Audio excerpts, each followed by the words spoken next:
When it's time to party, we will party hard.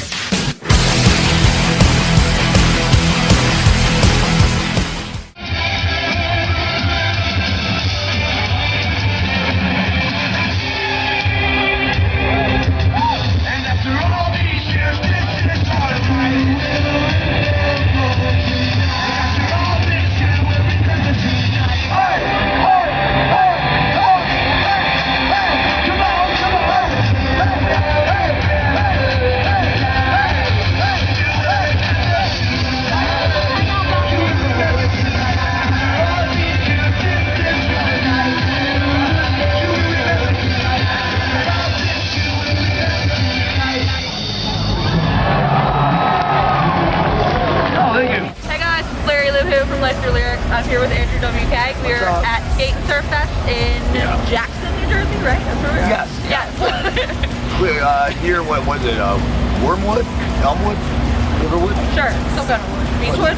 What's it? Lakewood. Lakewood. We are near Lakewood. Okay. We're near Lakewood. So, how did you get involved in skate and surfing firstly? Well, we played it a few times. I'm trying to think if it's been 2 times before this or maybe 3 times. But I've done it before. That was many years ago. So this is the first time. I think they've had it in a while, and our first time back. It was a different kind of show for many reasons. Very different kind of stages. Being outside, obviously, in the amusement park, which is beautiful, and then the waters, of course. Yeah. It rained today. God really turned on his waterworks. Let's just say that.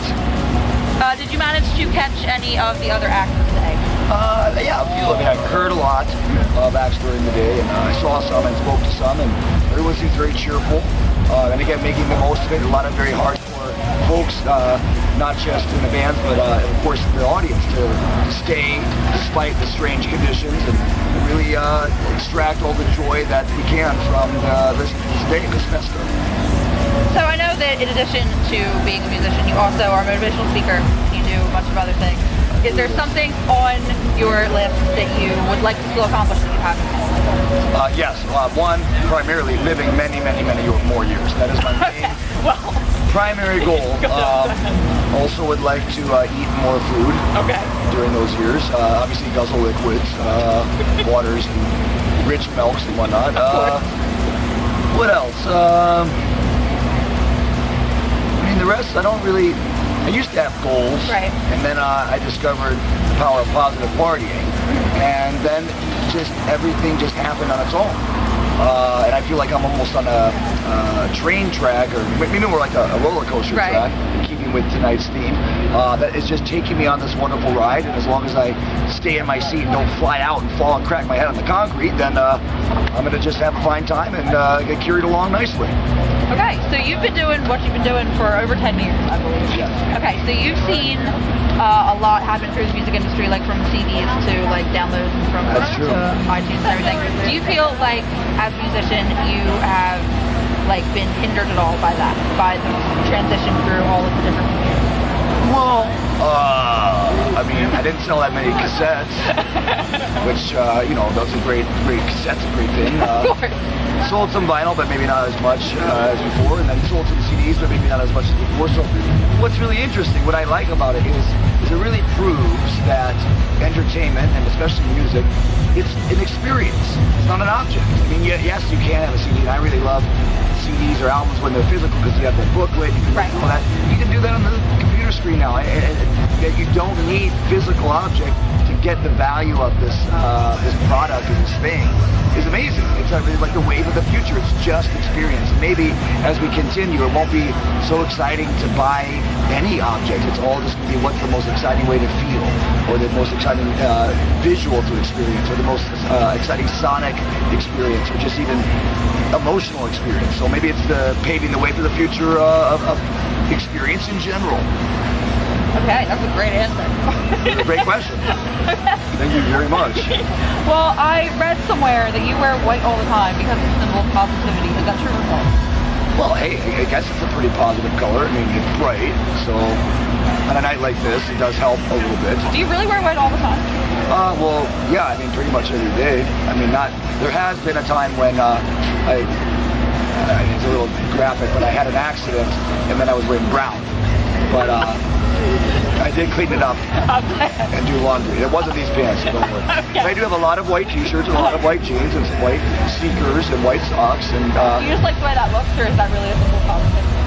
I just like the way it looks, and liking something is a Okay. positive thing to be in. Yeah. So I have some fan questions that I got off my Facebook page. Okay. Okay, so Matt Zaborski from Glen Holden, PA. Do you want to say hi? Hey, Matt Zaborski.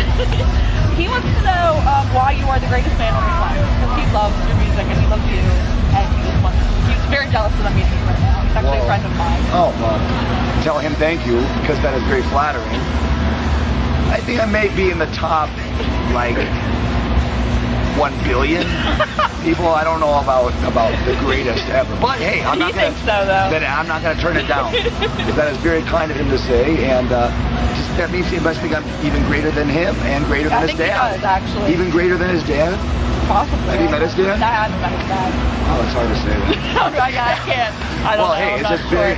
very nice. I'm just doing the best I can to, make the most of all these days and try to have it fun and be cheered up, And if someone like him gets also cheered up from these efforts, then it cheers me up even more.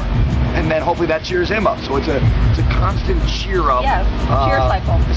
It's a cheer cycle. Very well said. I'm Thank going to use that. Totally. Have at it. Please, You want to use it? I'd like to take that. Totally fine. Okay. It's a cheer cycle. Yes.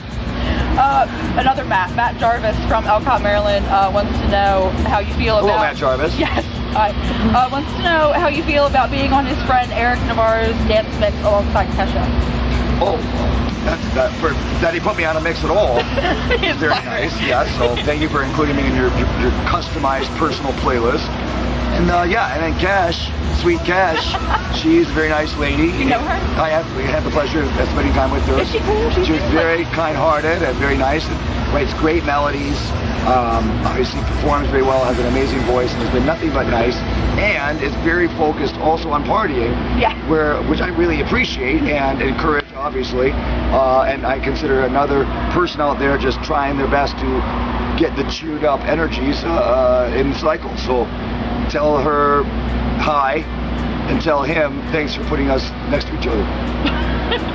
And I have one more fan question. All right. Okay, Ian Hemingway from Manhattan, New York wants to know... Hey, Ann Hemingway. Ian. Oh, Ian. Sorry about that. Wants to know if you believe it is possible to be too famous, and can you play for too big of a crowd?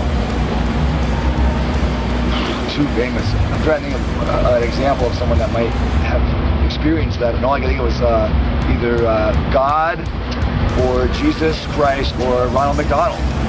Not the Beatles. They don't count at all. They're not in there. Mickey Mouse. I don't know. I don't think the Beatles. I don't think if you showed a picture of George Harrison to someone around the world, they would recognize that as easily as Ronald McDonald. That's a true story. Okay, you know what? But Ronald McDonald is technically maybe not quote unquote a real person. That's just a character. He's a drawing. Or Yeah. This is tricky.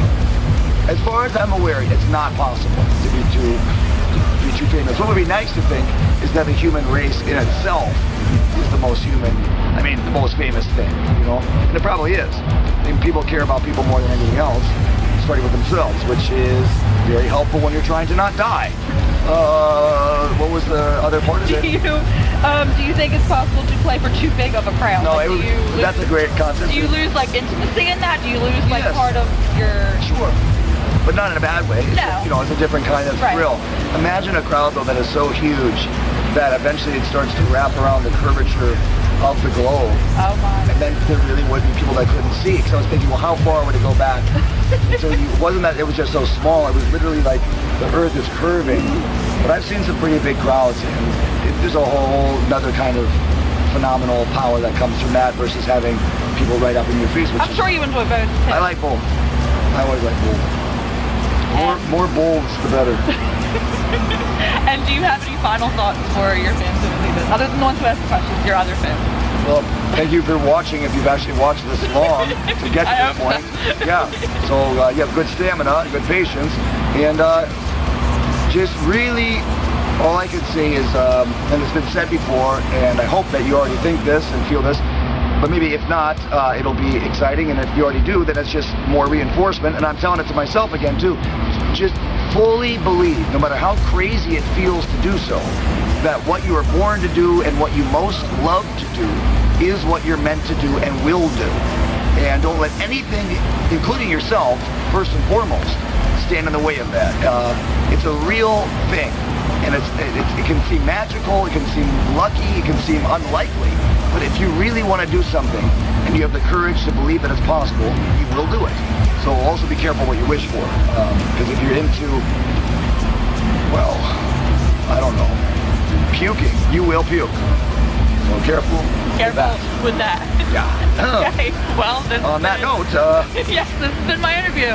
Okay. Andrew WK. Thank you so much. Thank you.